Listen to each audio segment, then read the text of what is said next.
السلام علیکم ورحمۃ اللہ وبرکاتہ۔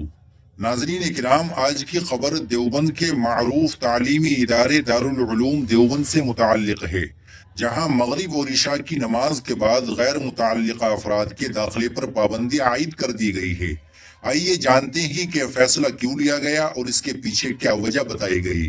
دارالعلوم دیوبند کے وائس چانسلر مفتی اشرف عباس قاسمی نے واضح کیا ہے کہ پابندی صرف ان افراد کے لیے ہے جن کا ادارے کی تعلیمی سرگرمیوں سے کوئی تعلق نہیں ہے، یعنی عام شہری یا وہ لوگ جو صرف گھومنے پھرنے یا غیر ضروری طور پر ادارے میں آتے ہیں، انہیں مغرب اور عشاء کے بعد اندر آنے کی اجازت نہیں ہوگی۔ ادارے کا کہنا ہے کہ دارالعلوم ایک تعلیمی ادارہ ہے اور شام کے بعد طلباء کے لیے مطالعہ، دہرائی اور دیگر تعلیمی سرگرمیوں کا اہم وقت ہوتا ہے۔ ایسے میں غیر متعلقہ افراد کی آمد و رفت سے طلباء کی پڑھائی متاثر ہوتی ہے اور نظم و ضبط میں بھی خلل پیدا ہوتا ہے۔ انتظامیہ نے یہ بھی کہا ہے کہ جن لوگوں کو واقعی کسی ضروری کام سے آنا ہو یا کسی مہمان کو کسی ذمہ دار سے ملنا ہو، ان کے لیے مناسب اجازت کا انتظام موجود رہے گا۔ اس لیے یہ پابندی ہر شخص پر نہیں بلکہ صرف غیر ضروری آمد و رفت کو محدود کرنے کے لیے ہے۔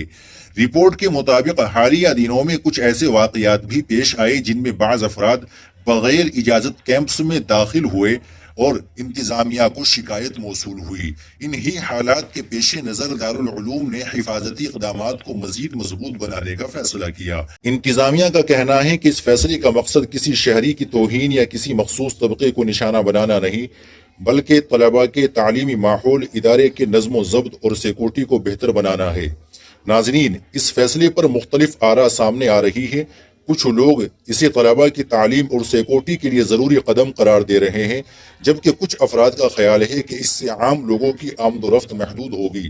تاہم دارالعلوم نے اپنے بیان میں واضح کیا ہے کہ یہ فیصلہ صرف ادارے کے بہتر انتظام اور تعلیمی ماحول کو برقرار رکھنے کے لیے کیا گیا ہے۔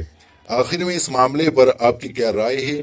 کیا تعلیمی اداروں میں اس طرح کے انتظامی فیصلے طلباء کے مفاد میں ہوتے ہیں؟ اپنی رائے ہمیں کمنٹ باکس میں ضرور بتائیے گا۔